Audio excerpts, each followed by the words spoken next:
Hey guys, it's me, Everyday Nerdy here, and today we'll be wrapping up part 2 for the samurai. We'll be doing the designs on the side.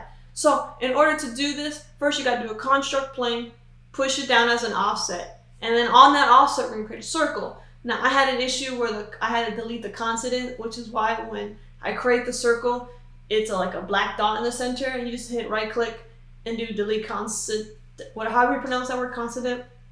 And then I didn't like the location, so I'm gonna move the sketch around. I prefer it to be more pushed out on the side profile view, so I can see the circle. And then now we're gonna extrude it. Once it's extruded, you create a new construct plane that I believe is, I think it's tangent on circle somewhere. I'll highlight it when I create the new offset of the extruded circle we created. But the concept of these patterns we're gonna make is we're going to use this circle as a path for all the patterns, and then once we have that done, we're going to duplicate that pattern throughout the entire helmet.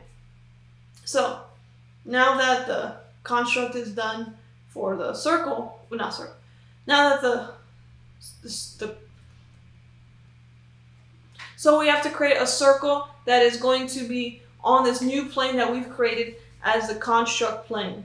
So now I like to move it, like I said, a bit more side so I can see it and I can see what I'm going to extrude. And once the circle is complete, you will now extrude this circle, and you have to make sure when you extrude it, it's touching the inner circle and at least it's past the mask. You just got to make sure you extrude it that it's past the mask.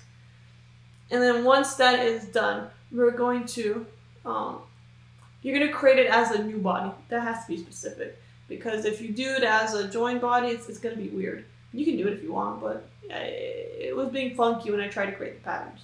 Now that the extrusion is done, we can now do the pattern. So we're going to select the pattern. We're going to hit the elongated circle as the pattern, and then the path would be the circle. That's the smaller one.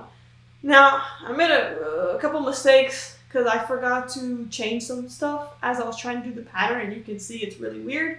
So there is something that I can't remember the name of. The direction of it has to be a circle where it needs to be changed, and once you change that, the direction of the elongated extruded circle will now match the path better as you're trying to extend the path. And then you can include as many of these elongated circles as you want. I wanted to do a lot because you go big. I mean, that's how it works, and that's what I remember the helmet's kind of looking like. So I can't see the amount of number that I did because I haven't got my glasses, so I can't see that far. But I just kept playing around with it, as you see. And I had some issues doing it, and I wanted everyone to see how I was making mistakes and all that stuff, because everyone makes mistakes, so there's no point in hiding, the struggles. And then once that's done, you now want to join all the pieces you created and the centerpiece. So you hit join. The reason it was yellow, you saw it earlier, because I had it on intersect instead of join. That's it. I just edited it, so you don't have to see me click them individually, because for some reason it took me forever to do that. Now once that's done though, you can create another pattern based off that, and the pattern's going to be going up. So this one, and once you do that, you can adjust it to how you want. And then once that is done, you create another pattern based off that. I'm doing this because I want the sections to all be in like 2 circles for each layer of the helmet, which is why I did 2 patterns that were similar like this, and then based on these 2 patterns that I made, I'm going to do patterns based on that. So they're in sets, which is why I did it like that. You don't have to do it, but this concept you can use to create other tools. Like instead of doing, this step here is important before I forget. You want to also do an extrude something that extrudes. Doesn't have to be a circle, it can be a square, whatever, but it has to connect all those pieces you created, because now once you have created all those pieces, you can then use the intersection tool. You can use the intersection tool to click them once instead of having to click them over and over and over. Now the part that I edited wrong on this is, so the inner part of the helmet that we have as a separate body, I took it and then I scaled it.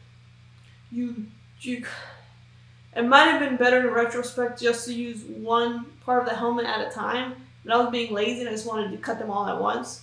So you take that one part and you scale it a bit. And you got to make sure when you scale the inner part of the helmet, it is past the outer part of the helmet. And then something I forgot to mention was you copy the inner helmet. So when we're scaling this piece that we created, it's a copy from the inner helmet. Because if you scale the original helmet, you're gonna miss your piece. So you gotta make sure you make a copy of it.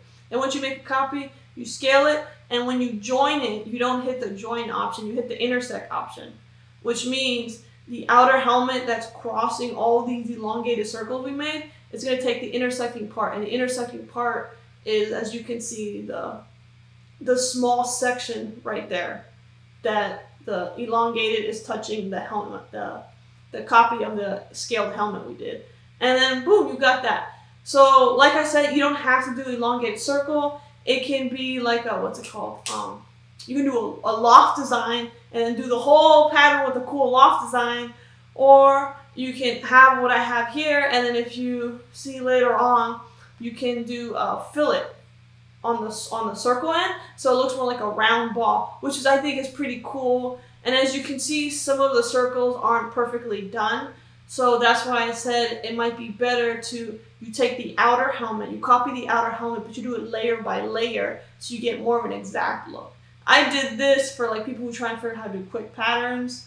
I'll try and do an idea of how to do this efficiently, and also have leeway if someone wants to be more particular with it.